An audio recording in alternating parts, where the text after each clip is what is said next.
Desa Duku Badag adalah salah satu desa di Kecamatan Cibingbing, Kabupaten Kuningan, Provinsi Jawa Barat, yang mempunyai luas wilayah 207,44 hektar.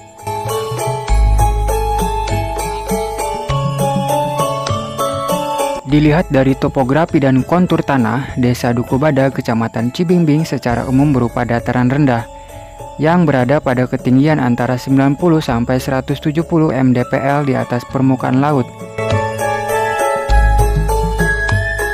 Dengan suhu rata-rata berkisar antara 30 derajat sampai dengan 40 derajat Celcius.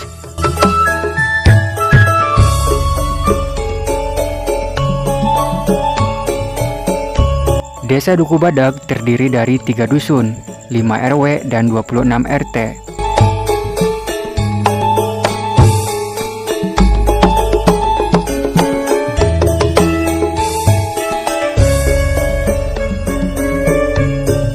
Awal berdirinya Desa Duku Badag. Dahulu kala pada waktu masa Kerajaan Mataram, di suatu tempat atau wilayah ada sebuah padepokan yang penduduknya hanya beberapa penghuni saja. Di padepokan tersebut, kehidupan masyarakatnya dipimpin oleh 2 tokoh bersaudara, yaitu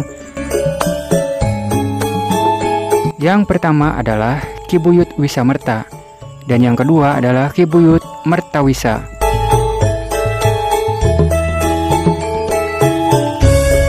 Dua orang tokoh tersebut merupakan pengembara yang berasal dari daerah Gunung Veteran atau yang sekarang disebut Capar. Padepokan artinya sebuah tempat yang dihuni manusia dengan segala kegiatannya. Sekarang tempat itu disebut Depok, berada di sebelah barat Desa Duku Badag.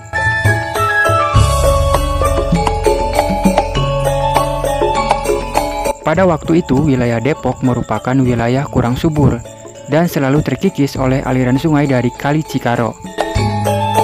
Sehingga padepokan mengalami pergeseran tempat semakin ke utara. Dan oleh sebab itu sering bergeser, maka tempat tersebut sekarang dinamakan Blok Keser.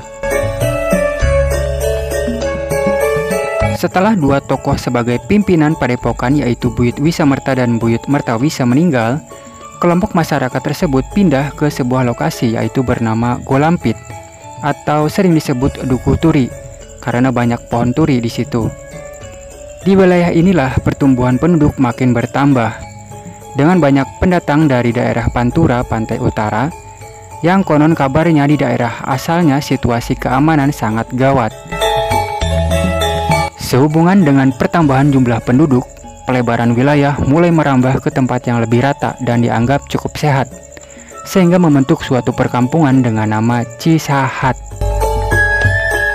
Dan secara penyebutannya, lama-kelamaan berubah menjadi Cisaat.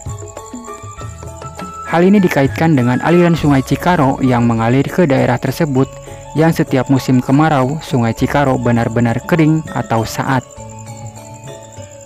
Setelah membentuk perkampungan dengan jumlah warga makin bertambah, diangkatlah seorang tokoh sakti menjadi pimpinan kampung Cisaat yang bernama Mayakerti.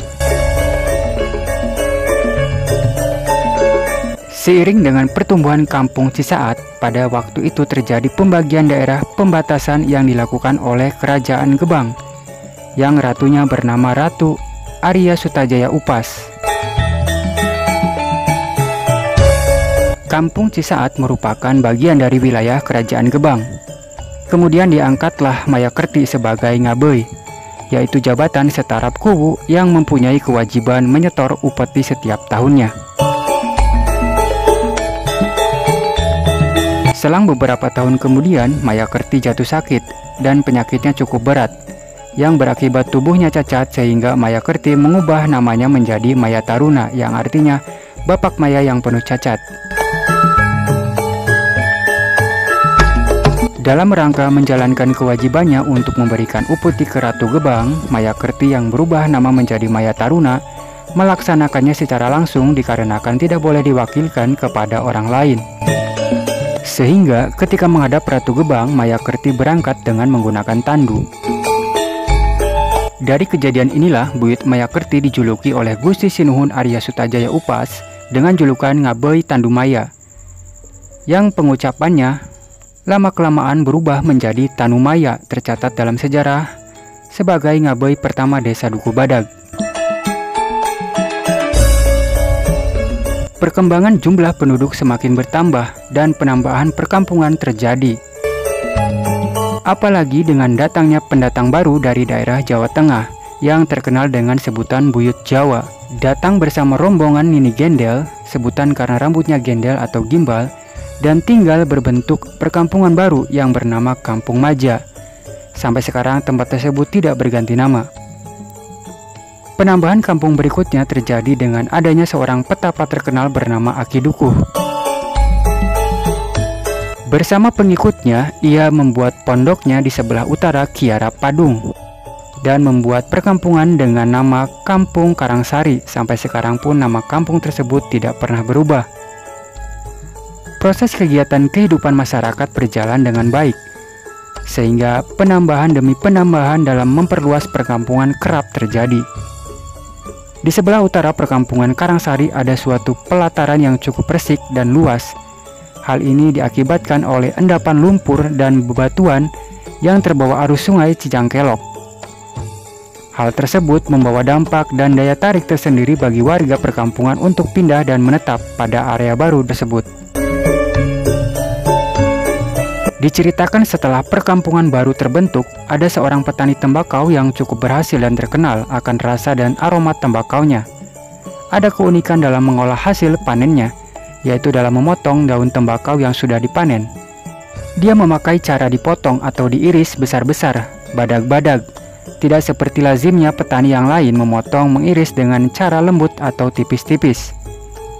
Saking terkenalnya orang tersebut, maka irisan daun tembakau yang besar-besar membawa perkampungan tersebut dengan julukan Duku Badag. Pertumbuhan penduduk sangat cepat mengalami penambahan dan perkampungan baru yang disebut Duku Badag sangat nyaman dan strategis. Sehingga timbul kesepakatan untuk memindahkan pusat pemerintah dari Kampung Cisaat ke Kampung Duku Badag.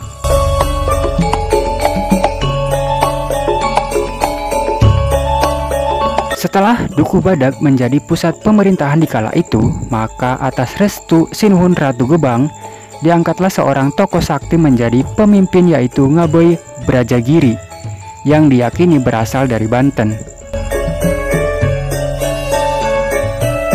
Oh, jadi ternyata Duku Badag tidak jauh dari sejarah Pangeran Sutajaya yang ada di Desa Gebang, Kecamatan Gebang sekarang, di Kabupaten Cirebon.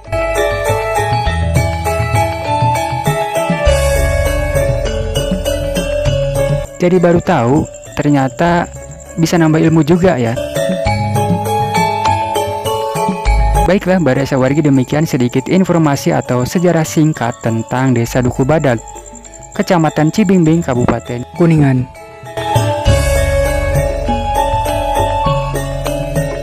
Dan semoga saja informasi ini bisa bermanfaat ya. Sebelumnya terima kasih buat Baresa Wargi yang sudah menonton video ini sampai selesai. Jangan lupa dukung channel ini agar lebih berkembang dengan cara like, subscribe, dan aktifkan lonceng notifikasinya, agar kita bisa sama-sama berbagi informasi. Sekali lagi terima kasih. Wassalamualaikum warahmatullahi wabarakatuh.